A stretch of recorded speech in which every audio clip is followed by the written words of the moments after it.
Ladies and gentlemen, welcome inside the world's most famous arena. We're in the theater here at Madison Square Garden. This is boxing. This is Top Rank, presented by Hall of Fame boxing promoter Mr. Bob Arum. Brought to you this evening by AutoZone. Get in the zone. By DraftKings Sportsbook. Download the app today. And by C4 Energy. Energy that hits. We are sanctioned by the New York State Athletic Commission, Executive Director Kim Sumler, Director of Boxing Matt Delaglio. This bout is scheduled for 12 rounds for the WBC Junior Lightweight Championship of the World.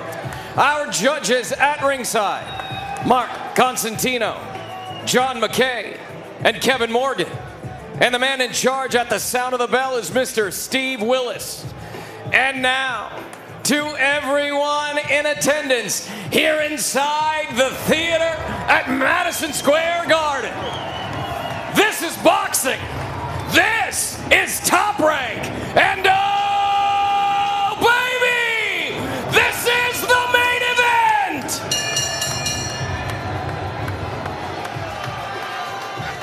event. Introducing out of the blue corner, presented in association with Murphy's Boxing and 12 Rounds Promotion, with head trainer Mark Bazooka DeLuca.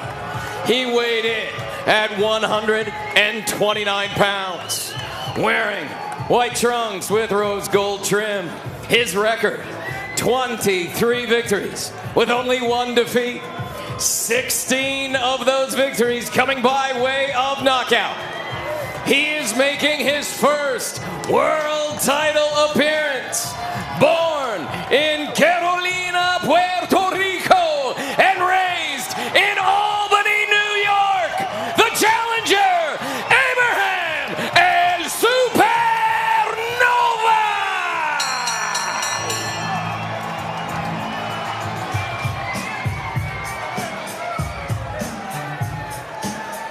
Introducing out of the red corner, with head trainer Bobby Benton. He weighed in at 130 pounds, wearing white trunks with orange and blue trim.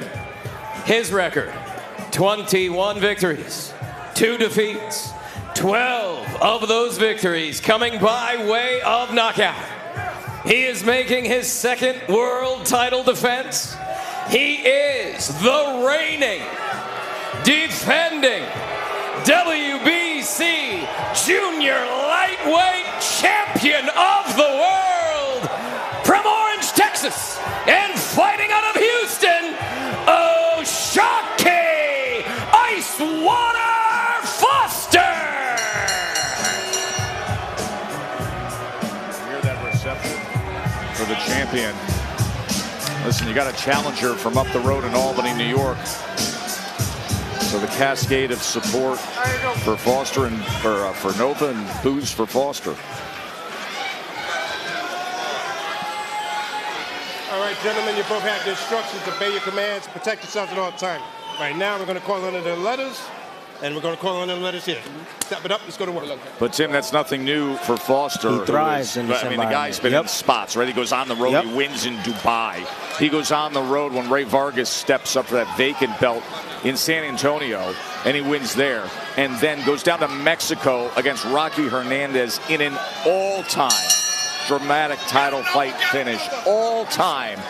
Round of the year in the 11th. 22 seconds left. Scores the come from behind knockout win, and now here he is again, O'Shaquie Foster, second defense of his title. What are we looking for early that could define things, Tim?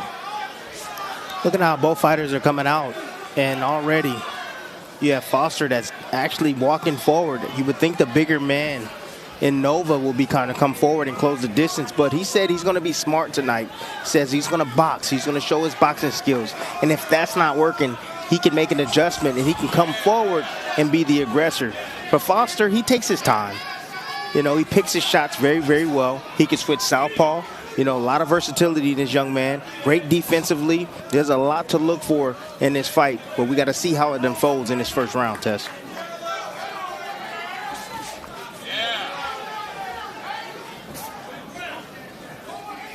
No one seems to be comfortable at this moment. No one has landed anything. Not even a jab. Foster closed on ESPN Bet as a minus 850 favorite against the challenger Nova. Nova told us in the fighter meetings that he thinks that Foster is going to be surprised by the speed of his punches. So far, Foster getting out of range at the right time and now pressing forward, still pressing on that gas a bit.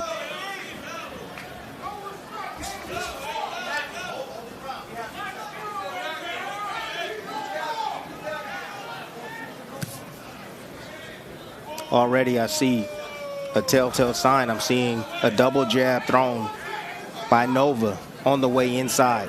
I expect a right hand. Foster has a very high IQ. I expect him to time the second jab with a right hand over the top. See if that countering opportunity exists again. There he doubles up the jab. Just get levels to it. Same sequence. There's a double jab again from Nova. Tim, one of the stories heading into this fight was the New York State Athletic Commission asking Nova to trim down that beard. What did you make of that? You know, they can ask you to do whatever, but it doesn't mean that you have to listen. I mean, the reason why the beard is a problem is because if he was to suffer a cut, then there's no way of getting to it. They're going to have to shave it anyway eventually. But you being the fighter on the receiving end of that, you got to worry about clinches, that hair being an smashing down the face. Yeah, exactly. Obviously, it's very thick. Also tough to judge what lands as a headshot from the opponent, and then defensively as well the advantage.